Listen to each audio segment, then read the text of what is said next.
You've been searching for something your entire life. Peace, happiness, enlightenment, fulfillment, whatever you want to call it. You've read the books, watched the videos, tried the meditation apps, attended the workshops, followed the teachers. And the more you search, the emptier you feel. Here's what nobody tells you. The search itself is the problem. The very act of seeking peace is what's preventing you from having it. In 1520, a young monk in feudal Japan learned this the hardest way possible. His name was Renjiro, and he spent 20 years desperately seeking enlightenment. He practiced harder than anyone at his monastery, meditated longer, studied more texts, pushed himself to exhaustion, and achieved absolutely nothing. Until one day, an old Zen master asked him a single question that destroyed everything he thought he knew. The answer to that question revealed the greatest paradox in human consciousness. When you seek it, you lose it. When you grasp for enlightenment, it slips through your fingers. When you try to capture peace, it vanishes. Today, you'll discover why your search is making you more lost, why trying harder makes it worse, and how a 500-year-old Zen teaching can end the cycle of endless seeking that's been exhausting you your entire life. Before we begin, comment below. What have you been searching for that you can't seem to find? Peace? Purpose? Happiness? Write it honestly, because awareness is the first step to stopping the search. And if you're tired of chasing, subscribe now. This channel teaches authentic Japanese philosophy that ends the seeking, not feeds it. Now let's begin with the monk who almost died searching. Chapter 1. The Endless Search. Kyoto Mountains, Spring 1520. Renjiro was 28 years old. He'd been a Zen monk for 12 years, and he was about to break. Not physically. Physically, he was stronger than most monks at the monastery. He could sit in meditation for 8 hours without moving, could fast for days, could endure freezing mountain meditations. But mentally, he was collapsing, because after 12 years of practice, he still hadn't experienced Satori, the sudden awakening every Zen student seeks. Think about that. 12 years. Over 4,000 days of meditation, thousands of hours studying texts, hundreds of sessions with masters. And nothing. No breakthrough, no enlightenment, no moment of clarity. Just more seeking. Every morning, Renjiro woke at 3 a.m. for Zazen meditation. He'd sit until his legs screamed, until his mind became a battlefield of thoughts he couldn't control, until exhaustion forced him to stand. Then he'd practice walking meditation, study koans, meet with his teacher, all day, every day, seeking the enlightenment that never came. His fellow monks whispered about him. Renjiro seeks too hard. He'll burn himself out. But he couldn't stop, because stopping meant admitting failure. Stopping meant the last 12 years were wasted. So he sought harder. Here's what was happening in Renjiro's mind, and maybe yours too. He believed enlightenment was somewhere out there, something to be achieved, attained, captured, won. So he created a mental image. Future enlightened Renjiro. That version was peaceful, free, awakened.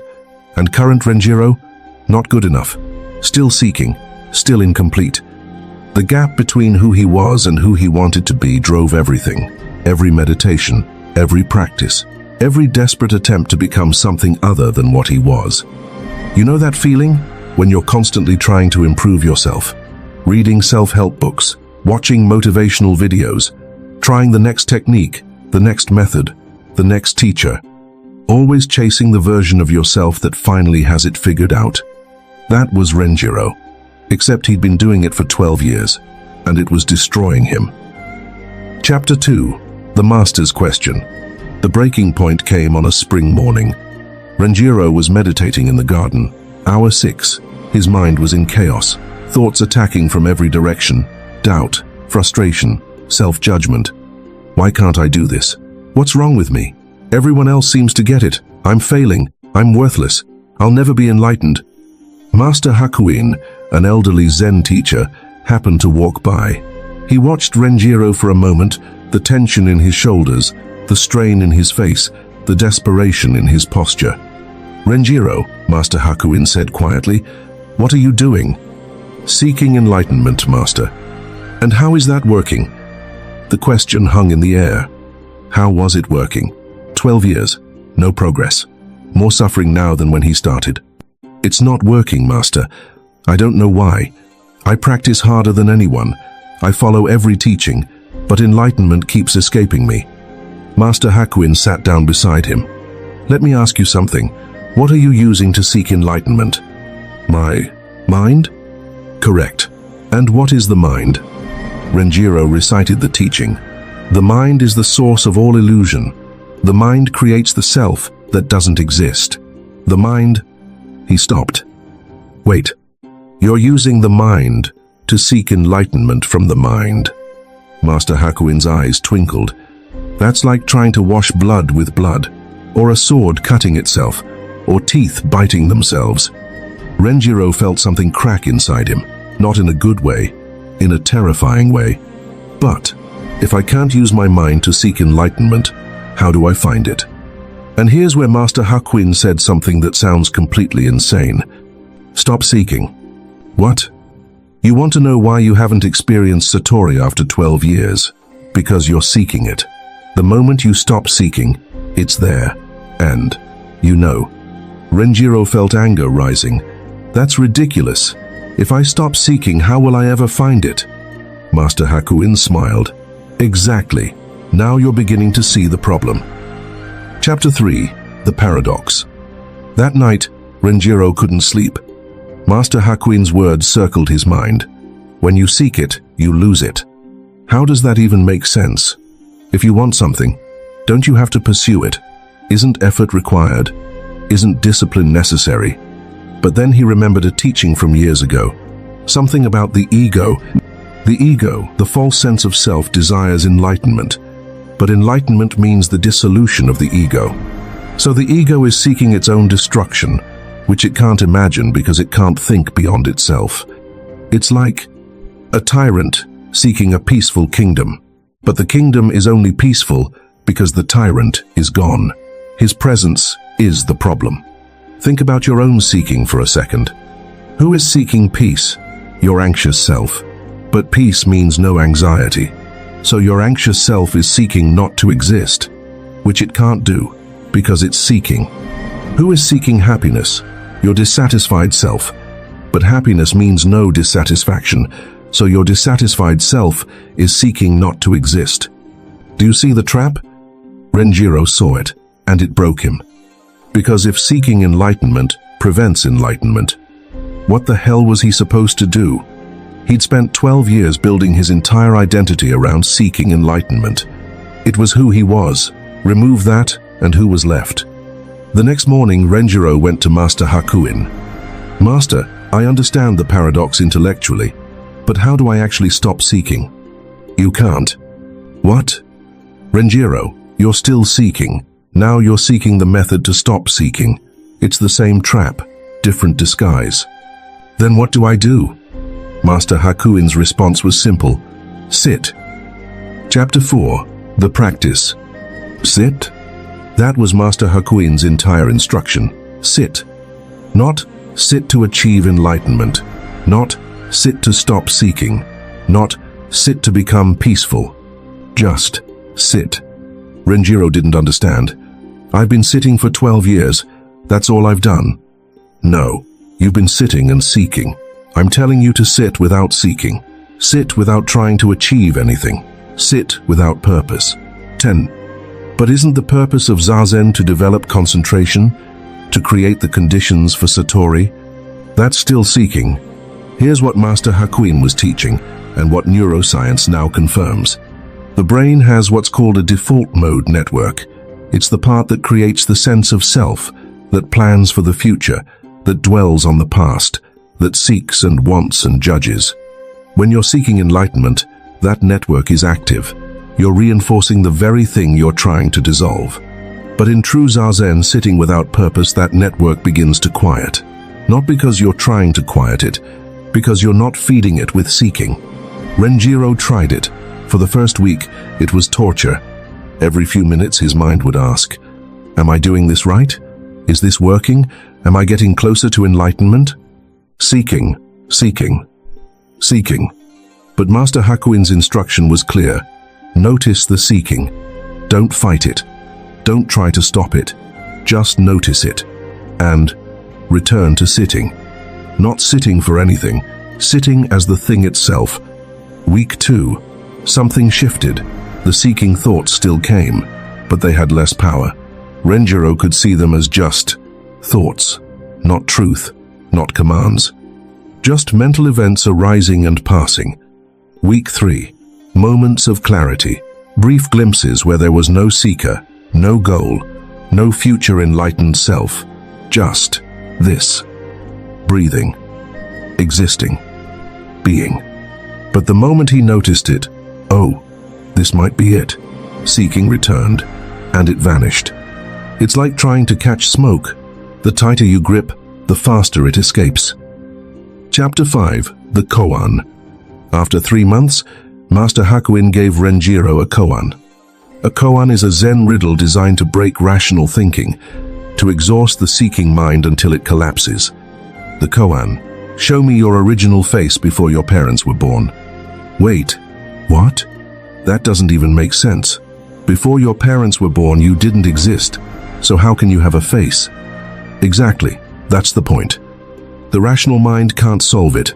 It tries.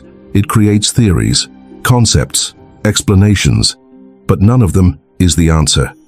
Renjiro spent weeks with this koan. He approached Master Hakuin with different answers. My original face is Buddha nature. No, that's a concept. Show me the actual face. My original face is emptiness. You're still thinking. Stop thinking and show me. My original face is this present moment. You're describing it. I said show me, not tell me. Every answer was rejected, because every answer came from the mind, from thinking, from seeking. After 3 months of this koan, Renjiro was exhausted. He'd tried everything: philosophy, logic, poetry, silence, gestures. Nothing worked. One evening, completely spent, he sat in the garden, not meditating, not seeking, just sitting because he had nothing left. And then it happened. Chapter 6. Satori. Without warning, without cause, without effort, everything stopped. Not stopped like became still, stopped like the whole structure of seeking collapsed. There was no Renjiro seeking enlightenment. There was no future awakened self. There was no gap between where he was and where he should be. There was just this: trees, wind, breath, sounds, existence happening. And it was perfect, not because it was special, because there was no one there judging it as not special. The seeker was gone, and what remained wasn't enlightened Renjiro, it was just awareness, consciousness, being. No separation, no self, no other, just reality experiencing itself. This lasted maybe 30 seconds. Then the mind returned, oh my God, was that Satori? Did I just... And it was gone. But something had changed, permanently. Renjiro went to Master Hakuin. Master, He couldn't find words. Master Hakuin smiled. Good. Words would ruin it. Now you know. The seeking was the only thing in the way. When it dropped, there was nothing blocking what was already there. But I didn't do anything. It just happened. Exactly. Satori doesn't come from doing. It comes from the collapse of doing, from the exhaustion of seeking, from the moment when you finally, completely give up. So all those years of practice, were they pointless? Not pointless. Necessary, but not as achievements, as preparation. You had to exhaust every possible path of seeking before seeking itself could collapse. Chapter 7. The Teaching. Years later, Renjiro became a teacher. Students would come to him, desperate for enlightenment, just like he'd been. And he'd tell them the same truth Master Hakuin told him. What are you seeking? Enlightenment, Master. Who is seeking? I am. And who is this I that seeks? Usually, they couldn't answer, because the moment you look for the seeker, it vanishes. The I that seeks enlightenment is a mental construct, an illusion, a story the mind tells. And that story is the only thing preventing enlightenment. So when students asked, "How do I become enlightened?" Renjiro's answer, "Stop trying to become anything. You already are what you're seeking, but you can't see it because you're too busy seeking it." "But Master, how do I stop seeking?" You can't. Any attempt to stop seeking is more seeking. You just have to see through the seeking, recognize it as the trap it is. And eventually, when you're completely exhausted, it drops on its own. One student asked, "So there's nothing I can do?" Correct. Then why practice? Why meditate? Not to achieve Satori, but to see clearly what's preventing it, the seeking itself. Practice reveals the trap. It doesn't escape the trap. Only exhaustion of the trap escapes the trap. The paradox resolved. The paradox of Zen isn't complicated. It's brutally simple. You cannot find what you never lost. You cannot achieve what you already are. You cannot become what you've always been. The search for peace creates the agitation that prevents peace. The desire for enlightenment creates the ego that blocks enlightenment. The effort to be present creates the future-focused mind that misses the present. Every step toward the goal is a step away from where you already are. Renjiro learned this after 20 years. You can learn it now. Stop. Not as a technique, not as a method, just stop. Stop improving yourself. Stop seeking peace. Stop trying to become enlightened. Not forever, just for this moment. And in the stopping you might notice, what you were seeking was never missing. The peace was always here, hidden under the noise of seeking it. If this video revealed something you've been unable to see, do this. Comment below, "I stop seeking." Just those 3 words. Because the moment you declare it, you've taken the first step toward actual stopping.